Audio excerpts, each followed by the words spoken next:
अच्छा भाई, गोप ग्वाल तब भी ये नहीं सोच रहे कि कौन सी विद्या है कि हमारी शक्ति छीन सकती है।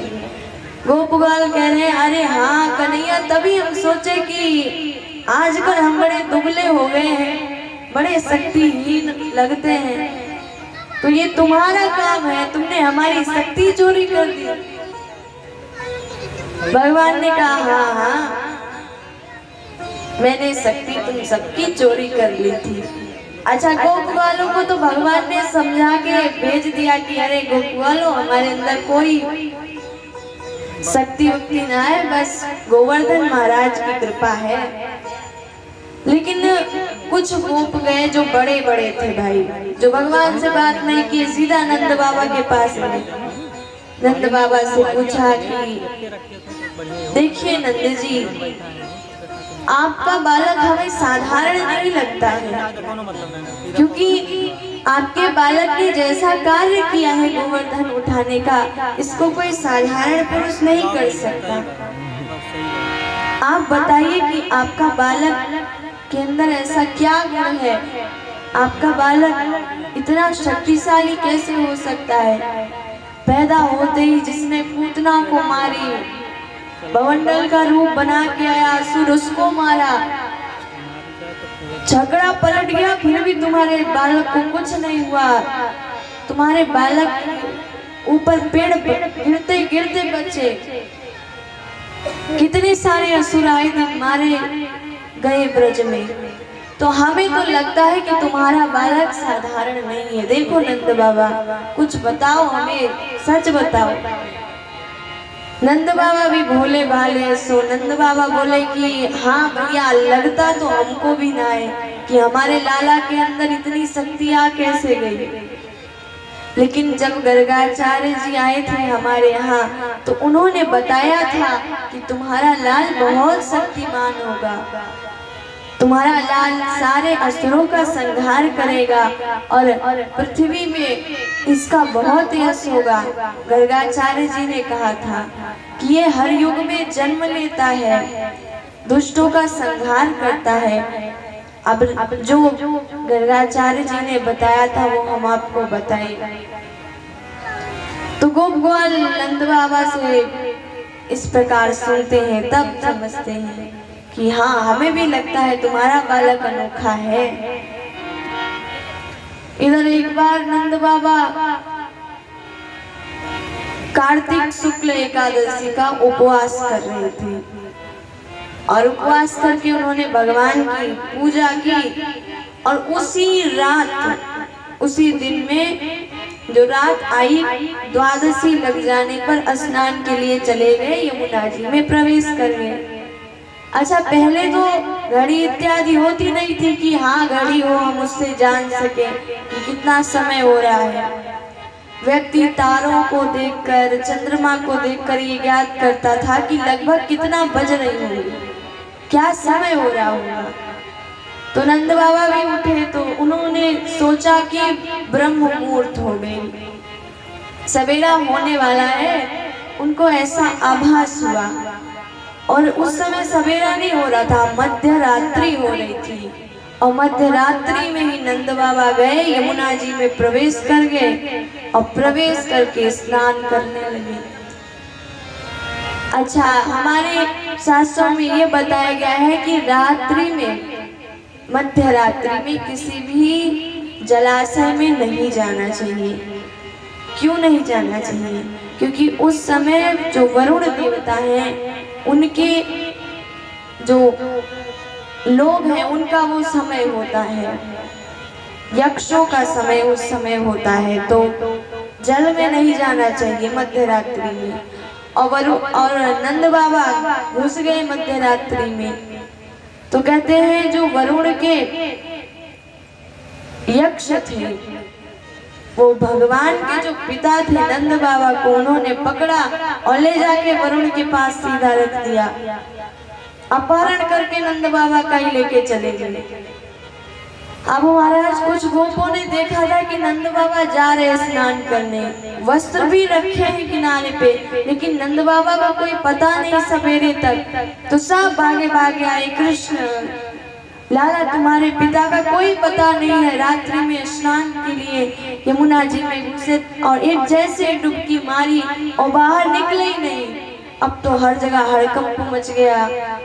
ये कैसे हो सकता है, ये कैसे हो सकता है? नंद बाबा कहाँ जा सकते हैं? और भगवान को तो सब पता है कहाँ गए हैं। तो भगवान उस जगह पे गए जहाँ नंद बाबा स्नान के लिए गए थे और जल के पास जाके भगवान ने उसमें डुबकी लगा दी और भगवान सीधा पहुंच गए वरुण लोक। अब वरुण लोक जैसे ही भगवान पहुंचे तो वरुण के यक्ष इत्यादि सब भगवान को लेके गए और वरुण ने जैसे देखा कि भगवान आ रहे हैं, साक्षात भगवान, तो चरणों में फाट पड़े भाई कि हे प्रभु, आज हमारा जो जीवन है वो सफल हो गया। आज आप हमारे यहाँ पधारे, हमारा ये भाग्य है जो आप आई। वरुण बार बार चरणों में प्रणाम करते हैं, भगवान को बिठाते हैं, हे प्रभु आपकी कृपा बहुत हुई। और बढ़िया से भगवान का स्वागत करते हैं। तत्पश्चात पूछते हैं कि भगवान हमारे लोक में आने का कारण क्या है, जरा बताइए। भगवान ने कहा हमारे पिताजी को कैद करके रखे हो और उसके बाद पूछते हो आने का कारण क्या है। वरुण देव ने कहा कि क्या ये आपके पिता हैं? भगवान ने कहा हाँ, ये हमारे बाबा है, नंद बाबा। वरुण ने जैसे सुना तो मानो लगा कि सांस ही रुक गई हो। जहाँ भगवान के आने को इतना स्वागत करते हैं, उन्हीं भगवान के पिता को लेके चले आए हैं। अब तो वरुण कांपने लगे, हे प्रभु हमसे बहुत बड़ी त्रुटि हो गई, हमसे बहुत भूल हो गई, हमें क्षमा कर दीजिए। तुरंत नंद बाबा को सम्मान सहित निकाला, लेके आके भगवान के पास ले आए। बारंबार चरणों में प्रणाम किया कि हे नंद बाबा, हमें ये पता नहीं था कि आप भगवान कृष्ण के पुत्र हैं, पिता हैं, आप हमें क्षमा कर दीजिए। नंद बाबा ने देखी ये क्या हो रहा है भैया, हमारा छोटा सा लाला और वाह को ये वरुण देवता इतनी लंबी चौड़ी दंडवत कर रहे हैं, बार बार प्रणाम कर रहे हैं, क्षमा मांग रहे हैं। बड़े आश्चर्य की बात है, मेरे छोटे से लाला में ये क्या है। भगवान अपने पिता को छुड़ा के लेके आए, सब लोग बड़े हर्षित हो गए। अब नंद बाबा तो आश्चर्यचकित थे ही कि ये कैसे हो सकता है, और उन्होंने इस विषय में सबको बता दिया कि भैया सुनो, हमको वरुण के जो यक्ष थे सब लेके गए अपहरण करके, लेकिन जैसे मेरा लाला वहां पे गया, सब भगवान भगवान कहने लगे। अब हमें लगे किसी ओर से लगे ना कि ये भगवान किस ओर से है, और सब चरणों में गिर गिर के प्रणाम करें। और जैसे उनको यह पता चला कि मैं इनका पिता हूँ, तो हमारे भी चरणों में प्रणाम करने लगे। पता नहीं मेरे लाला के अंदर कैसी बात है।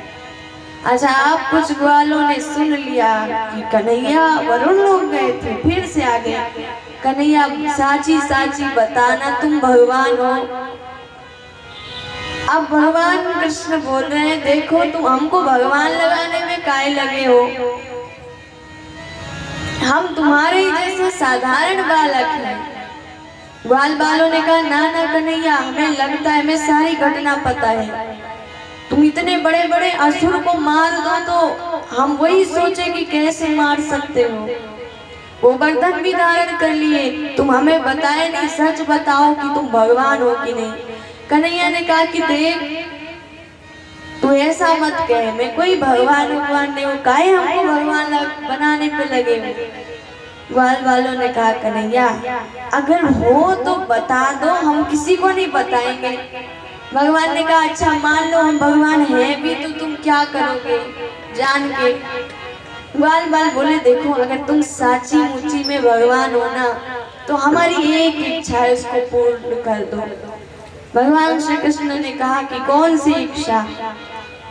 गोप वालों ने कहा कि हमने वैकुंठ के विषय में बहुत सुना है, यदि तुम सचमुच भगवान हो तो मैं वैकुंठ का दर्शन करा दो, क्योंकि हमने सुना है कि वैकुंठ में बहुत ऐश्वर्य है, बहुत संपत्ति है, आनंद ही आनंद है। तो भैया तुम अगर भगवान हो ना तो हमको वैकुंठ के दर्शन करा दो, बस हम यही चाहते हैं और हमारी कोई इच्छा नहीं है।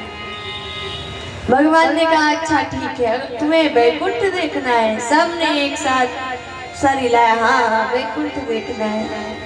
भगवान गए एक सरोवर में लेके, सब इसी में डुबकी लगाओ तब वैकुंठ ले चलेंगे। अब सब वह कुंड में जाके डुबकी लगाए और जैसे ही डुबकी लगा के ऊपर उठे महाराज वैकुंठ में पहुंच गए। अब हर जगह देखे तो चार चार हाथ वाले दिखे, जिधर भी दृष्टि जाए सब चार चार हाथ के भगवान के पास। अब इधर ग्वाल बाल आंखें फाड़ फाड़ देख रहे हैं कि हम सभी, हमें लग रहा है कि वैकुंठ पहुंच गए हैं। दूसरे ने कहा कृष्ण कहाँ गया, उसके बिना हम वैकुंठ देखेंगे कैसे। अब कृष्ण को ढूंढा, कृष्ण मिले ना, और एक पार्षद मिला ग्वाल बालों को। ग्वाल बालों ने कहा भैया राम राम। अब सब बोले मौन। ग्वाल बाल बोले गजब वैकुंठ है, कोई नमस्ते प्रणाम ना कर रहा किसी से। क्या भैया नमस्ते, हमें लगता है राम राम यहाँ नहीं चलता है तो नमस्ते करके बोलते हैं, भैया नमस्ते। तो उसने भी कहा मौन। अब नमस्ते करके भी देख लिया, राधे राधे करके, राम राम करके सब देख लिया, पर जिससे जिससे कहे सब बोले मौन। अब ग्वाल वालों को लगा कि इन लोगों की भाषा में राम राम अलग प्रकार से करते होंगे, हर जगह की अलग रीति होती है, हर राज्य में अलग अलग अभिवादन का शिष्टाचार की व्यवस्था है। जैसे दक्षिण भारत में चले जाइए, दक्षिण भारत की कुछ बहनें आई थी अयोध्या में, तो हमने उनसे कहा कि आपकी भाषा में प्रणाम को क्या बोलते हैं, तो उनकी भाषा में बोलते हैं वनक्कम, वहाँ वनक्कम बोलते हैं। राजस्थान में खम्बा कड़ी बोलते हैं, अपने उत्तर प्रदेश में नमस्ते बोलते हैं, ब्रज में चले जाओ राधे राधे बोलेंगे, राम राम भी बोलते हैं। कहने का अर्थ है हर जगह अपनी भाषा में अलग अलग नमस्ते है, अलग अलग शिष्टाचार है। तो भगवान के पार्षदों ने सोचा कि लगता है यहाँ नमस्ते अलग प्रकार से करते हैं। अब चुपचाप ग्वाल बाल जा रहे हैं, देख रहे हैं हर जगह तो बड़ा ऐश्वर्य है, बड़े बड़े महल बने हैं, खूब बड़े बड़े किवाड़े हैं, हमने ऐसा कभी देखा नहीं। और तभी ग्वाल बालों ने देखा भगवान विष्णु को शेष सरिया पे विराजमान है, चतुर्भुज रूप में है, और अपने चतुर्भुजों में सारे आयुधों को धारण किए हुए हैं। शेषनाग जी छत्र किए हुए हैं, ब्रह्मा जी इधर स्तुति कर रहे हैं, उधर शिव जी स्तुति कर रहे हैं। अब ग्वाल बाल देखे भैया ये कौन है, यहाँ तो बड़ी भीड़ लगी है, चलो हम भी चल के देखते हैं। अब इतनी भीड़ लगी थी तो ग्वाल बाल गए तो कह रहे हैं कि हमें लगता है ये हमारा कन्हैया है, एकदम कन्हैया से मिलता है। तो दूसरे ने कहा हाँ हाँ सही बोल रहे हो, सही बोल रहे हो, चलो कन्हैया से मिलते हैं, हमको छोड़ के पता नहीं कहाँ चला गया। लेकिन महाराज जैसे ग्वाल बाल आगे चलने को हुए पार्षदों ने रोक दिया, रुको कहाँ जा रहे हो। अब बेचारे रुक गए। गजब वैकुंठ है भैया, इसमें तो कन्हैया से मिलने भी नहीं देते हैं। यहाँ तो सब चार चार हाथ वाले हैं, कोई पांच पांच सिर वाले हैं, कोई चार चार सिर वाले हैं, यहाँ बड़ी गड़बड़ है। अरे कन्हैया कहाँ हो, हमें किस वैकुंठ का दर्शन करा रहे हो, हमें वैकुंठ नहीं चाहिए। और सब जिस तालाब से निकले थे जाके फिर डुबकी लगाई, और जब फिर उठे तो वृंदावन पहुंच गए। और इधर कृष्ण मंद मंद मुस्कुरा रहे हैं। अब पूछ रहे हैं कैसा लगा, वैकुंठ देख लिया? सब बोले राम राम कन्हैया, अब वैकुंठ नहीं जाना हमको। भगवान ने कहा अरे वहाँ तो बहुत अतुलनीय ऐश्वर्य है, वहाँ तो बहुत आनंद आता है। ग्वाल बाल बोले ना ना, हमें ऐसा आनंद नहीं चाहिए, ना कोई नमस्ते करे ना प्रणाम करे, और सब कहे चुप रहो मौन रहो। और कन्हैया वहाँ तो तुमसे मिलने भी नहीं देते, यहाँ तो है बढ़िया क्रीड़ा करते हैं, तुम हमारे साथ खेलते हो, हम तुम्हारे साथ खेलते हैं, तुम्हें छूते हैं, तुम्हारे साथ समय व्यतीत करते हैं, लेकिन वहाँ तो तुम्हारे कन्हैया बड़े ठाठ बाट है, कोई तुमसे मिलने ना दे, यहाँ तक कि पास जाने भी ना दे। कोई 5-5 सिर वाले तुम्हारी स्तुति कर रहे हैं, तो कभी 4-4 सिर वाले, तुम तो बड़े ठाठ बाट के साथ वैकुंठ में रहते हो।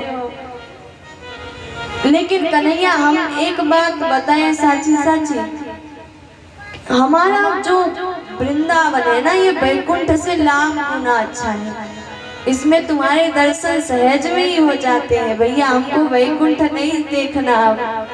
भगवान ने कहा बिल्कुल।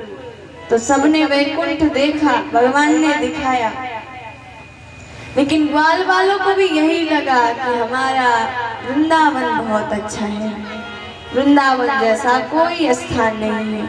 और आप सचमुच यदि गहराई में जाकर देखेंगे तो वृंदावन की महिमा बहुत अपार है। आप कितने भी बड़े बड़े मंदिर चले जाइए पूरे भारत के, हर जगह भगवान के कहीं आधे पलक खुले हैं, भगवान ने आधे नेत्र खोले हैं, और कहीं कहीं तो पूरे नेत्र बंद किए हैं। द्वारिकाधीश जाइए, वहाँ भगवान के नेत्रों के दर्शन नहीं होंगे, वहाँ नेत्र बंद है। केवल वृंदावन एकमात्र ऐसा स्थान है जहाँ भगवान पूरे पूरे नेत्र खोले हैं। ऐसा क्यों है? तो संत जन उसका भाव देते हैं कि भगवान जब वृंदावन से मथुरा गए तो वो अपनी 2 चीजें वृंदावन में ही छोड़ गए, पहला अपने नेत्र और दूसरा अपनी वंशी। भगवान ने पहला तो अपने नेत्रों को वृंदावन में छोड़ा, क्योंकि इन्हीं नेत्रों से जितनी ब्रज की गोपियां थी, ग्वाल थे, सब इन्हीं में मुग्ध रहते थे। तो भगवान ने पहले तो अपने नेत्रों को वृंदावन में छोड़ा, और दूसरा वंशी, जिसके स्वर को सुनकर सब भागी भागी आती थी। इन दोनों को भगवान ने वृंदावन से जाते समय वृंदावन में ही छोड़ दिया। तो जितना दर्शन हम भगवान का वृंदावन में करेंगे, जितना आनंद से, उतना कहीं नहीं प्राप्त होगा, क्योंकि वृंदावन भगवान का घर है, भगवान का धाम है, स्थान है।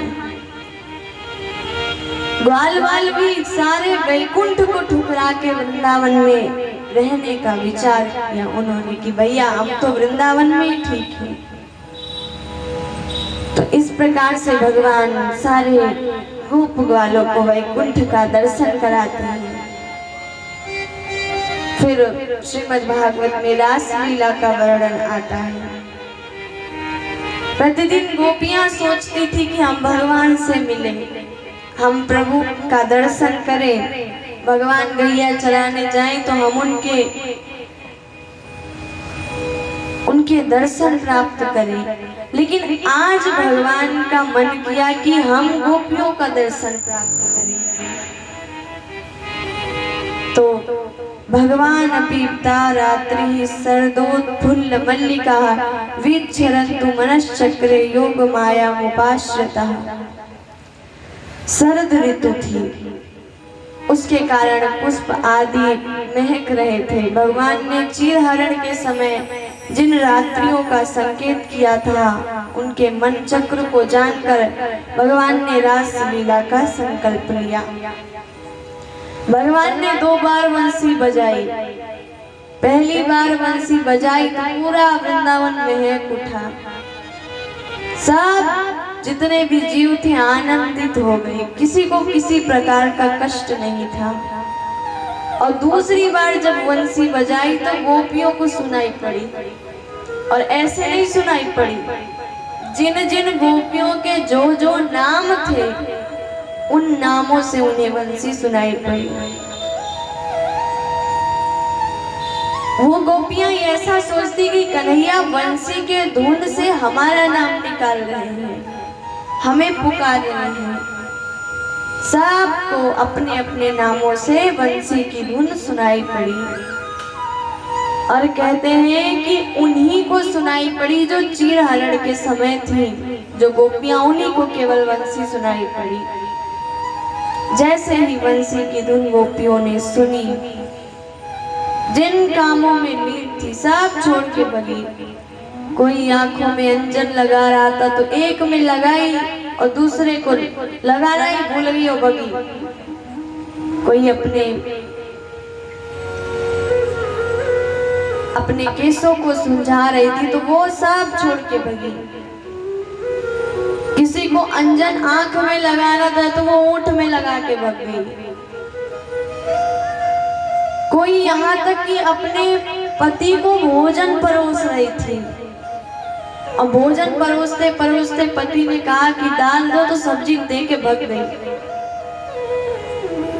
कोई तो कहते महाराज अपने पुत्रों को खिला रही थी गोद में बिठा के, और जैसे ही बंसी सुनी पुत्रों को नीचे फेंका और भगी।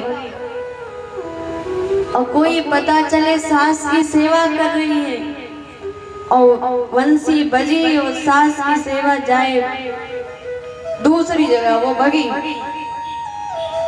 मतलब जो जिस भी रूप में थी वैसे ही भगी। कोई भोजन पका रही थी, भोजन छोड़ के भागी। यहाँ तक कि कई के घर वालों ने भी रोका, कई गोपियों के अरे कहाँ जा रही हो, लेकिन घर वालों से चुपके भाग गई। और कई के पतियों ने तो ताले में बंद कर दिया, द्वार बंद कर दिया, कहाँ जा रही हो। अब वो बार बार कहे हमको जाने दो, हमको जाने दो। पति ने कहा जाना कहाँ है ये बताओ। लेकिन महाराज गोपी को छोड़ा नहीं जब पति ने, तो गोपी ने कहा कि जाओ, हमको तुम कितना देर बंद करोगे। तुम हमारे शरीर को बंद कर सकते हो लेकिन हमारी आत्मा को नहीं बंद कर सकते। हमारा शरीर कैद हो सकता है लेकिन हमारी आत्मा नहीं, हमारा मन नहीं कैद हो सकता। और गोपी ने उसी समय उसी कमरे में समाधि लगाई और सबसे पहले पहुंच गई भगवान के पास। अब महाराज कहते हैं कि क्या ये गोपियां इतनी सिद्ध थी कि कमरे में बंद गोपी पहुंच गई वृंदावन। क्या ये इतनी ज्यादा योगेश्वर थी क्या? क्योंकि साधारण गोपियों के वश की बात नहीं है। तो कहते हैं हाँ, ये गोपियां साधारण नहीं थी। कई बार हम ये विचार कर लेते हैं अरे ये गोपियां तो दूध धोने वाली नहीं होगी, दही बेचने वाली नहीं होगी, या कोई और नहीं होगी, साधारण नहीं होगी। ये गोपियां साधारण नहीं थी, ये पूर्व जन्म में ऋषि मुनि थे, देवता थे। आप यदि ध्यान दिए हो तो जब पृथ्वी गौ का रूप धारण करके भगवान के पास गई कि प्रभु हमारे ऊपर बहुत संकट है, भार बहुत बढ़ गया है पृथ्वी पर असुरों का, आप इस भार को हल्का कीजिए। तब भगवान ने कहा कि मैं पृथ्वी पर जन्म लूंगा, अवतार लूंगा और इन दुष्टों का संहार करूंगा। और देवताओं आप लोग ब्रज जाइए और जाके वहां पर गोप गोपी का रूप धारण कर लीजिए। जिसको जो रूप अच्छा लगे वो रूप जाके धारण कर लीजिए। आप ब्रज क्षेत्र में जाके गोपियां बन के रहिए। तो ये देवता थे गोपियां।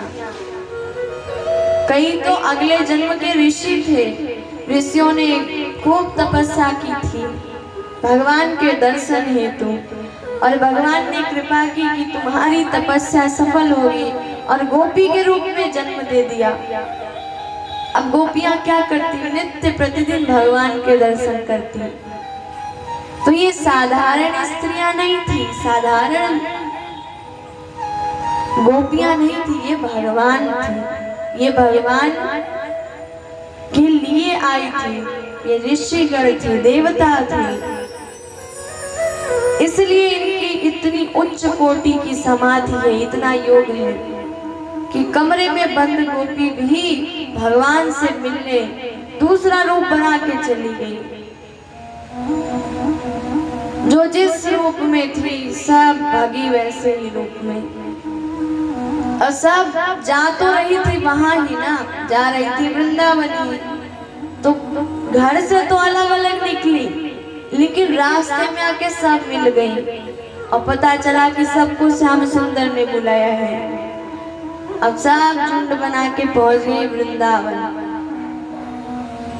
भगवान ने देखा कि गोपियां आ गई तो बड़े प्रसन्न हुए, लेकिन साथ साथ एक प्रश्न बड़ा उटपटांग कर दिया भगवान ने।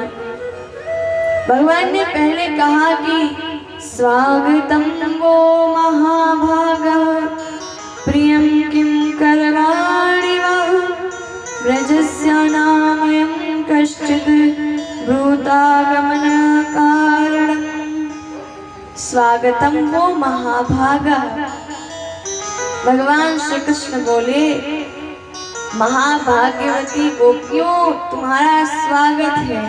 बताओ तुम्हें प्रसन्न करने के लिए मैं कौन सा कार्य करूं। अच्छा, यहाँ तक तो ठीक था कि तुम्हारा स्वागत है, कौन सा काम करूं तुम्हें प्रसन्न करने के लिए। गोपियां बड़ी खुश हो गई, वाह वाह भगवान स्वागत कर रहे हैं। लेकिन जैसे ही दूसरी बात बोली कि तुम यहाँ क्यों आई हो, ब्रज में सब कुशल मंगल तो है, सारी गोपियों के चेहरे लटक गए।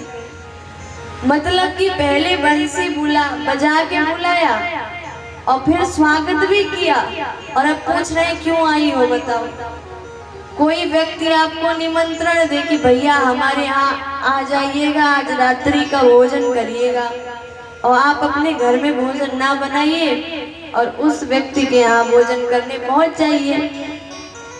और जैसे पहुंचिए वो व्यक्ति यदि पूछ ले कि भैया बड़ी अच्छा बात है आप आए, लेकिन क्यों आए बताओ, तो क्या हाल होगी। ऐसे ही गोपियों की हो गई। पहले तो भगवान ने बुलाया और उसके बाद अब प्रश्न कर रहे हैं कि तुम क्यों आई हो। गोपियां क्या बताएं कि हम क्यों आए हैं। अच्छा, भगवान अपना भाषण प्रारंभ रखे। भगवान ने पूछा कि ब्रज में सब कुशल मंगल तो है। अच्छा, हमें लगता है कि तुम लोग चांदनी देखने आई हो। आज चंद्रमा बड़ा सुंदर निकला है ना, कितना प्यारा चंद्रमा निकला है, तुम चांदनी देखने आई हो। लेकिन देखो गोपियों, चांदनी देखना था तो ब्रज में ही देख लेती, चंद्रमा तो ब्रज से ही दिखते हैं। यहाँ आने की क्या आवश्यकता पड़ गई तुमको, जो वृंदावन के इस घोर वन में चली आई। भगवान ने कहा अच्छा मान लो आ भी गई हो तो एक बात का ध्यान रखना कि चांदनी देखने आई हो तो जल्दी से देख के चली जाना, क्योंकि जंगल में वन में बहुत हिंसक जीव होते हैं। तो यदि चांदनी देखने आई हो तो सीधा चली जाओ। अब देख के गोपियों ने सर हिलाया ना, चांदनी देखने नहीं आए हैं। अच्छा, तब भगवान ने कहा अच्छा तुम लोग चांदनी देखने नहीं आई हो, तो हमारा विचार है कि लग रहा है कि तुम्हारे पतियों से लड़ाई हो गई है, तुम लड़ाई झगड़ा करके घर से आई हो। देखो गोपियों, पति की सेवा करना चाहिए, लड़ाई नहीं करना चाहिए। पति की सेवा करने से पुण्य मिलता है, लड़ने से नहीं। अपने पति को भगवान समझना चाहिए। पति से लड़ाई हो गई तो हो गई, कोई बात नहीं है, फिर से जाओ, तुम्हें इस वन में आने की जरूरत नहीं है। गोपियों ने सिर हिलाया, ना ना भगवान, हमारी पतियों से लड़ाई नहीं हुई। भगवान ने कहा क्या पतियों से भी लड़ाई नहीं हुई? अच्छा, सास ने कुछ कह दिया क्या? देखो बुरा नहीं मानना चाहिए, बड़ी है घर की, कुछ बोल दिया तो बोल दिया। तुम लोग जाओ अपने घर, सास की सेवा करो, उनकी बातों का बुरा नहीं मानना चाहिए। गोपियों ने फिर सर हिलाया, नाना हमारी सास से भी लड़ाई नहीं हुई। भगवान फिर बोले कि ब्रज में सब कुशल मंगल तो है, बताओ क्यों आई हो यहाँ पे। तब गोपियां सोची कि ये अब ऐसे भाषण देंगे तो चुप करा दिया कि ओ भगवान जी चुप रहो, हम यहाँ आपका भाषण सुनने नहीं आए हैं। तो किस लिए आई हो? हम यहाँ पे भोग लगाने आए हैं भात का, और तुम्हारा भाषण सुनने नहीं आए। हम आए किसी भी प्रयोजन से हो, तुम्हारा क्या जरूर आवश्यकता है? तुम क्यों हमें बोल रहे हो, बताओ। हम किसी लिए भी आए हो, तुम्हारा कौन सा हक बनता है जो तुम प्रवचन दो? अभी इतना देर से तुम प्रवचन ही दिए जा रहे हो उनको। तो जितना श्लोकों में भगवान ने प्रश्न किया, उससे ज्यादा श्लोकों में गोपियों ने उत्तर दिया। गोपियां बोली, प्रभु हम आपको भात का भोग लगाने आई हैं, क्योंकि भगवान को भात बहुत पसंद है। कहीं भी भगवान के भोग लगाने की बात आती है तो वो भात खाते नजर आते हैं। ग्वाल वालों के साथ भी रहते हैं तो पता चलता है कि दही भात खाए हैं। तो भगवान को भात बड़ा प्रिय है। तो गोपियों ने कहा, हम आपको भात भोग लगाने आए हैं और आप हमारे प्रियतम है, हम सब कुछ छोड़ के आपके पास चले आए हैं। भगवान ने कहा, अपने पति की सेवा करनी चाहिए। गोपियों ने कहा कि कौन से पति, हमारे कोई पति नहीं है, हमारे तो आप ही पति हैं। क्यों? क्योंकि जब जगतपति मिल गए हो तो सांसारिक पति की क्या आवश्यकता है। हे प्रभु, आप इस पूरे संसार के ब्रह्मांड के पति हैं, और आपको छोड़ के हम नकली स्वरूप क्यों धारण करें, क्यों ग्रहण करें? अब गोपियों ने बहुत भगवान को कहा। तब भगवान ने जब ये समझा कि गोपियां अब मेरे प्रेम में ही है, अब वो निस्वार्थ प्रेम हमसे करती हैं और पूर्ण रूप से प्रेम स्थापित हो गया है उनके हृदय में। अब संसार के प्रति कोई चेष्टा नहीं, कोई इच्छा नहीं है। तब भगवान ने उनको ये जाना कि अब ये हमारे लायक हो चुकी है, क्योंकि ये जो भगवान है ये पहले भक्तों के हृदय की बात जानते हैं कि भक्त के हृदय में है क्या। भक्त अभी भी मोह माया में फंसा हुआ है कि मोह माया छोड़ चुका है। तो भगवान ने जब ये जान लिया कि गोपियों के हृदय में केवल मैं ही हूँ और सांसारिक सारी चेष्टा खत्म हो गई है, तब भगवान ने रास लीला प्रारंभ की। सारी गोपियां कह रही हैं, जो जो कह रही है भगवान वो कर रहे हैं, नृत्य कर रहे हैं। अच्छा, गोपियां बड़ी प्रसन्न हैं और सभी गायन कर रही हैं और सब प्रेम से भगवान को देख रही हैं। और उस समय भगवान का स्वरूप और श्री राधा रानी का स्वरूप कैसा है उसका वर्णन करते हैं कि राधा जी भी है वहां पे और गोपियां कहती हैं, श्याम चंदा है श्यामा चकोरी, बड़ी सुंदर है दोनों की जोड़ी।